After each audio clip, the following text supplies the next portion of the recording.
Cowboys and Aliens stars Daniel Craig as the buff, badass guy that beats up a bunch of people who can't remember who he is. Harrison Ford is a grumpy old man who's just grumpy the whole time. And Olivia Wilde, who is a hot chick that you don't really know what's doing there. She's just kind of there. I haven't read the graphic novel, but I definitely want to now because the movie seems so not what it's supposed to be. In the graphic novel, they have these flying motorcycle-like vehicles, the aliens, which seems pretty neat. And then in order to fight against them, they make these cool anti-gravity horseshoes so the Indians can ride these flying horses. I mean, that sounds really cool. It seems like the graphic novel is way better than the movie and explains a lot more and why the aliens are there and what the whole deal is supposed to be about. Which is usually the case, you know, whenever they try to turn a book into a movie, it's always going to cut out all the important things. That makes too much sense. We gotta cut it out. Now, I know what you're asking. Does Daniel Craig get naked? Kind of. Takes his shirt off. He wears tight pants. You see his butt. Tight butt. Is there a movie that Daniel Craig does not take his clothes off in?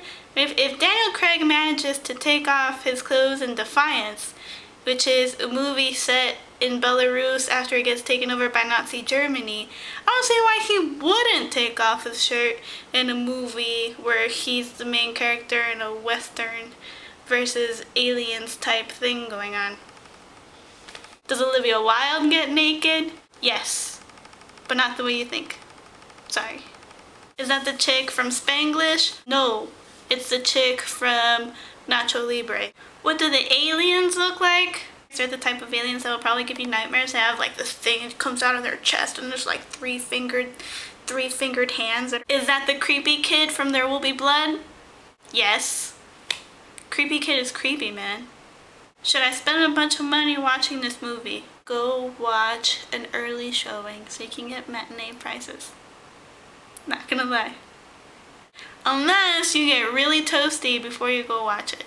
Then I guess you could go watch it at night. If you have a designated driver. But no one says you can't get really toasty in the morning. Because you could. Probably shouldn't. But you could. Why do I want to watch this movie?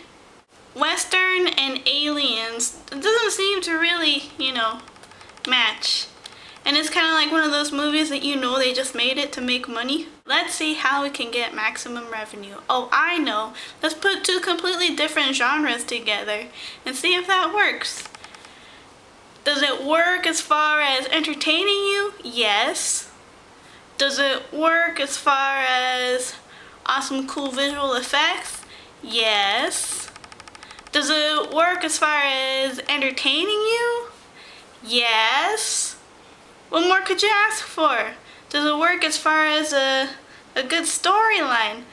No. But here's the thing. If you're gonna go watch a movie called Cowboys and Aliens, how deep of a storyline are you expecting? Are you expecting this to have a wonderful moral story so that, when you're done watching it, you have this warm, fuzzy feeling in your stomach? It's not gonna happen. It's Cowboys and Aliens. If anything, you should go watch it just because it's Cowboys and Aliens. So that 20 years down the line, when they try to remake it, you can say, oh yeah, I saw the original when it came out in theaters. The original was way better.